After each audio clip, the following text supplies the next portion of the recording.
అద్భుతాలను చేస్తూ శాశ్వతమైన కృపను చూపిస్తూ ఉన్న మన ప్రభువును రక్షకుడైన యేసుక్రీస్తు ప్రభు వారికి మహిమను ఘనతను చెల్లిస్తూ మీ అందరికీ నా శుభములు. ఈ రోజు మన వాక్య ధ్యానం యోహాను సువార్త 9వ అధ్యాయం 8 నుండి 34 వచనాల వరకు. నిన్నటి ధ్యానంలో అంటే 9వ అధ్యాయం 1 నుంచి 7 వచనాలలో పుట్టుకతోనే గుడ్డివాడైన ఒక మనిషిని యేసుప్రభు అద్భుత రీతిగా స్వస్థపరిచిన సంఘటనను ధ్యానం చేశాం. ప్రతి బాధ, ప్రతి కష్టం పాపానికి ఫలితం కాదని, కొన్ని సందర్భాల్లో దేవుని మహిమ ప్రత్యక్షం అవడానికి దేవుడు పరిస్థితులను అనుమతిస్తారని అర్థం చేసుకున్నాం. అలాగే ప్రభువు ఈ లోకానికి వెలుగని, ఆయన వెలుగుని ఇప్పుడు విశ్వాసులైన మన ద్వారా లోకానికి ప్రకాశింపచేయాలని బోధించిన విషయాన్ని కూడా మనం ధ్యానం చేశాం. చివరిగా మట్టితో గుడ్డివాని కళ్ళు తాకి చూపునిచ్చి యేసుప్రభు సృష్టికర్తగా మనం పాడు చేసుకున్న దేన్నైనా అని పునరుద్ధరించగలిగిన అధికారం ఉన్నవాడని గ్రహించాం. అయితే ఈ రోజు మనం ధ్యానం చేయబోయే భాగంలో అద్భుతం కంటే ఆ అద్భుతానికి ప్రజలు ఎలా స్పందించారనే విషయము ప్రధానంగా చూడబోతున్నాం. ఒక మనిషికి చూపు వచ్చిన ఆనందం కంటే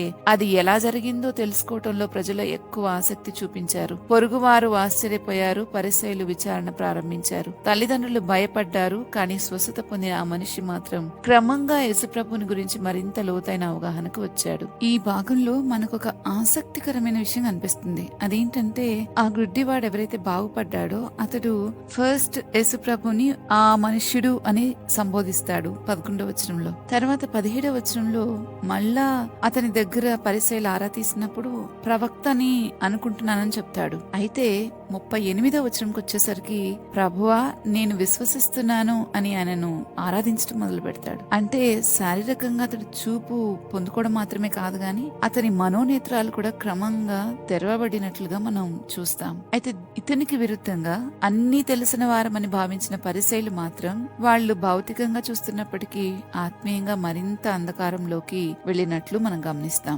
ఎంత స్పష్టమైన సాక్ష్యం ఉన్నా సత్యాన్ని అంగీకరించడానికి నిరాకరించిన వారు ఎవరైనా సరే అలానే ఉండిపోతారు చీకట్లో. అద్భుతం చూసిన ప్రతి ఒక్కరూ విశ్వసిస్తారని ఏమీ ఆధారం లేదు. సత్యాన్ని ప్రేమించే హృదయం ఉన్న వారే దేవుని కార్యాన్ని గుర్తించగలుగుతారు. అందుకే ఈ రోజు మనం ధ్యానం చేయబోయే 8 నుంచి 34 వచనాల ద్వారా ఒక అద్భుతం మనిషి హృదయాన్ని ఎలా పరీక్షిస్తుందో, ఎవరు విశ్వాసంతో నిలబడతారో, ఎవరు భయంతో వెనకడుగు వేస్తారో, అలాగే నిజమైన ఆత్మీయ చూపు ఎలా కలుగుతుందో ధ్యానం చేయబోతున్నాం. ఇక్కడ చూసినట్లయితే మొదటి భాగంలో అంటే 8 నుంచి 12 వచనాల్లో అద్భుతాన్ని చూసి ప్రజలు ఎలా స్పందించారో మనకు కనబడుతుంది. కొందరు ఇతడేనా అని అనుకున్నారు, మరి కొందరు కాదేమో అని సందేహపడ్డారు ఆ వ్యక్తిని చూసి, చూపు పొందుకున్న వ్యక్తిని చూసి. కానీ ఆ వ్యక్తి మాత్రం ధైర్యంగా నేనే ఆ వ్యక్తిని అని చెప్పాడు. ఒకప్పుడు చాలా నిరాశ నిస్పృహలో ఉన్న వ్యక్తి ఇప్పుడు ధైర్యంగా, సంతోషంగా, గొప్ప ఆశతో కనబడుతున్నాడు. దేవుడు చేసే కార్యాలు ఇలానే ఉంటాయి. మన భయాలకు, నిరాశలకు ఎవ్వరూ మందులివ్వలేరు. కానీ దేవుని మాట,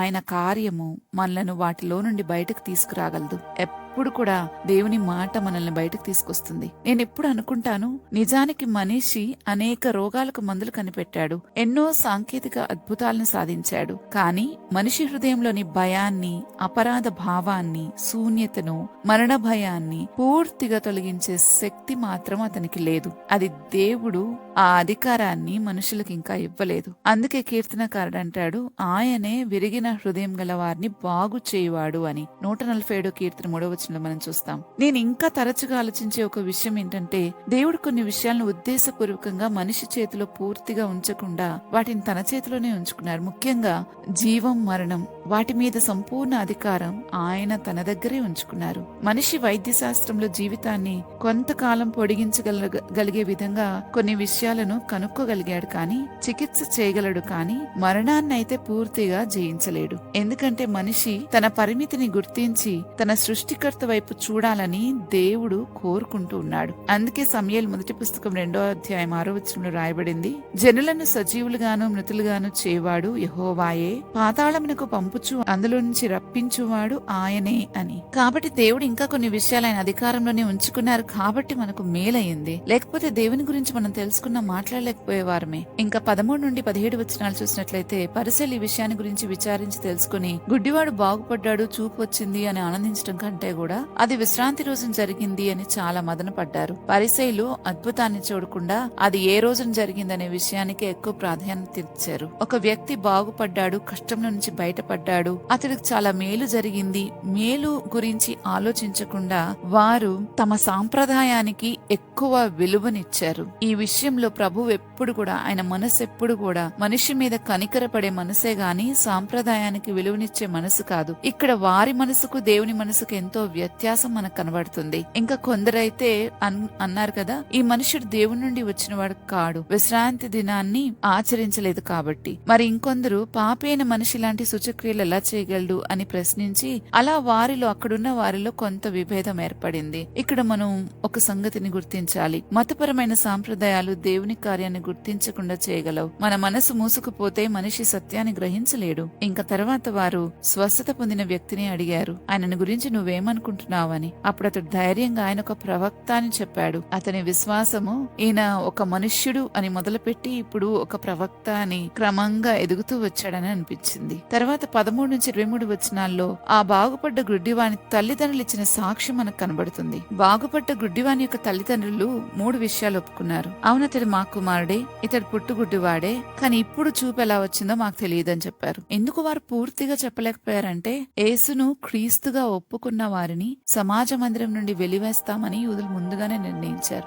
అందువల్ల వారు భయపడి వాడు వయసు వచ్చిన వాడే అతన్ని అడగండి అని చెప్పారు. అందుకే దేవుని వాక్యం చెప్తుంది, మనుషుల నుండి వచ్చే మెప్పు కోరుకునే వారు దేవుని మెప్పును పొందుకోలేరు. అలాంటి వారు సత్యాన్ని అనుసరించి ప్రవర్తించలేరు. ఈ విషయాన్ని యోహాను సువార్త 5:44 వచనంలో ప్రభు స్పష్టంగా మాట్లాడారు. భయం చాలా సార్లు సత్యాన్ని పూర్తిగా చెప్పకుండా అడ్డుకుంటుంది. మనుషుల భయం ఎక్కువైతే దేవుని గురించి మన సాక్ష్యము బలహీన పడుతూ ఉంటుంది. మనం దేనికి భయపడతామో అదే మనల్ని పరిపాలిస్తుందనే సంగతిని మర్చిపోకూడదు. ఇంకా తర్వాత 24 నుంచి 34 వచనాలు చూసినట్లయితే పరిసయ్యులు రెండోసారి చూపు పొందుకున్న వ్యక్తిని విచారించడం మనం చూస్తాం. 24వ వచనంలో, కాబట్టి వారు గుడ్డివారై ఉండిన మనిషిని రెండవ మారు పిలిపించి దేవుని మహిమపరచుము, ఈ మనుషుడు పాపి అని మేము ఎరుగుదుమని వానితో చెప్పగా అని చదువుతాం. అప్పుడు ఆ వ్యక్తి, ఎవరైతే చూపు పొందుకున్నారో ఆ వ్యక్తి చెప్పిన మాట బైబిల్లో అత్యంత గొప్ప వ్యక్తిగత సాక్ష్యాల్లో ఒకటి. ఆయన అన్నాడు కదా, ఆయన పాపియో కాదో నాకు తెలియదు, ఒక సంగతి అయితే నాకు తెలుసు, నేను గుడ్డివాడను, ఇప్పుడు చూస్తూ ఉన్నాను. ఎవ్వరు కూడా ఖండించలేని సాక్ష్యం ఇది. తర్వాత వారు మళ్ళీ అదే ప్రశ్నలు అడిగినప్పుడు అతడు చెప్పాడు, ఇప్పుడే చెప్పా గానీ మీరు వినలేదు అని ధైర్యంగా సమాధానం ఇచ్చాడు. ఇంకా అన్నాడు, మీరు కూడా ఆయన శిష్యులు కావాలనుకుంటున్నారా అని. ఈ ప్రశ్న వినడంతో వారు కోపంతో అతన్ని దూషించారు. అప్పుడు ఆ వ్యక్తి మరింత ధైర్యంగా ఒక గొప్ప ఆత్మీయ విషయాన్ని చెప్పగలిగాడు. దేవుడు పాపుల మాట వినడు, దేవుని చిత్తం చేసే వారి మాట ఆయన వింటాడు. పుట్టుగుడ్డి వానికి చూపివ్వడం ఎన్నడూ వినలేదు. ఈయన దేవుని నుండి రాకపోతే ఏమీ చేయలేడు. చివరికి వారు ఈ మాటలు విన్న తర్వాత సమాధానం చెప్పలేక, నువ్వు పాపంలోనే పుట్టినవాడు, నువ్వు మాకు బోధిస్తున్నావా అని తిట్టి అవమానించి అతన్ని వెలివేశారు. ఈ విషయాన్ని మనం చివరి వచనంలో చూస్తాం. అయితే ఈ ధ్యానం అంతా మనకు నేర్పే గొప్ప అద్భుతమైన సంగతులు ఒకసారి మనం చూస్తే మనం అర్థం చేసుకుంటాము. నిజమైన అద్భుతం కేవలం శరీర స్వస్థత కాదు, దేవుని గురించి మనకు కలిగే అవగాహనే అని. ఒక మనిషి జీవితంలో దేవుని గురించి తెలుసుకోవడమే, దేవుని గురించి అవగాహన కలిగి ఉండటమే ఒక గొప్ప అద్భుతం అని నేను అనుకుంటాను. ఎందుకంటే మన గోల్ అదే. మనం ఇక్కడ ఎన్ని పాటలు పడినా చివరికి మనం వెళ్ళి ఆయనతో ఉండవలసిందే, ఆయనతో కలవలసిందే. ఒకవేళ ఆయనతో లేకపోతే ఇంకా తర్వాత మనం ఊహించలేని ప్రమాదకరమైన పరిస్థితిలోకి మనం వెళ్లిపోవాల్సి ఉంటుంది. కాబట్టి నేను అనుకుంటాను, ఒక వ్యక్తి సత్యాన్ని తెలుసుకోవడం, నిజమైన దేవుడు ఎవరి దగ్గరికి మనం వెళ్ళబోతున్నాం, ఏం జరగబోతుందని తెలుసుకోవటమే ఆ వ్యక్తి జీవితంలో జరిగిన ఒక గొప్ప అద్భుతం అని నేను ఎప్పుడు అనుకుంటాను. సాక్ష్యం చెప్పడానికి గొప్ప బైబిల్ జ్ఞానం అవసరం లేదు.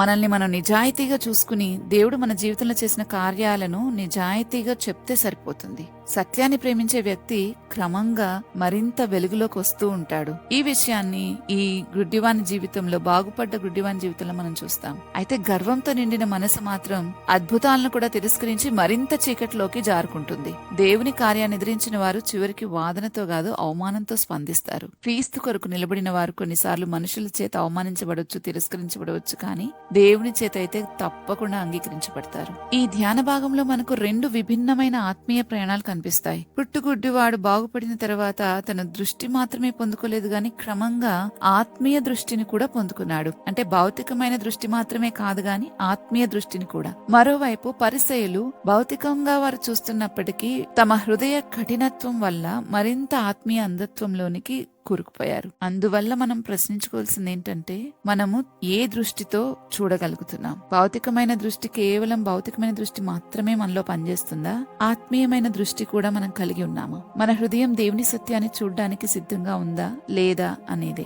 క్రీస్తు వెలుగును స్వీకరించిన వారే నిజంగా చూడగలుగుతారు. సత్యాన్ని తిరస్కరించిన వారు వెలుగు మధ్యలో ఉన్న గ్రుడ్డివారిగానే మిగిలిపోతారు. మనం ఎలా ఉండాలని నిర్ణయించుకుంటామో అలాగే మన భవిష్యత్తు ఉండబోతుంది. ఒకసారి మనల్ని మనం పరిశీలించుకుని ప్రార్థించుకుందాం. మా జీవితాలలో గొప్ప అద్భుతాలను జరిగిస్తూ శాశ్వతమైన కృపతో మమ్మల్ని నిరంతరం ఆదుకుంటున్న మా గొప్ప దేవానికి స్తోత్రాలు చెల్లిస్తున్నాం. తండ్రి, మీరు మా జీవితంలో ప్రతిరోజు ఎన్నో కార్యాలు చేస్తూ ఉంటారు. నిజంగా మా పనికి, మా మనస్సుకు, మా మేధస్సుకు అతీతమైన కార్యాలు ఎన్నో మా జీవితంలో జరుగుతున్నా వాటిని చూడలేని, గ్రహించలేని స్థితిలో మేమందరము చాలా సార్లు ఉంటాం. అయితే ఈ రోజు నుంచి మేము మొరపెట్టుకుంటుంది ఏంటంటే, ప్రతి కార్యాన్ని దృష్టించగలే ఆత్మీయ దృష్టి మాకు దయచేయమని, గుడ్డితనం నుంచి మమ్మల్ని విడిపించి నాయనా ప్రతి కార్యాన్ని చూడగలిగే ఆ దృష్టిని మాకు దయచేయమని వేడుకుంటున్నాం. తండ్రి, ప్రతిసారి మేము గుర్తించిన నీ కార్యాన్ని గుర్తించిన ప్రతిసారి దేవాని సాక్షిగా బ్రతకడానికి సహాయం చేయమని వేడుకుంటూ ఈ మనవులన్నీ యేసుక్రీస్తు ప్రభువారి నామంలో బ్రతిమాలుతున్నాము తండ్రి. ఆమెన్. రేపటి ధ్యానంలో మరలా తిరిగి కలుద్దాం. అంతవరకు దేవుని కృప మనందరికీ తోడైనను గాక. ఆమెన్.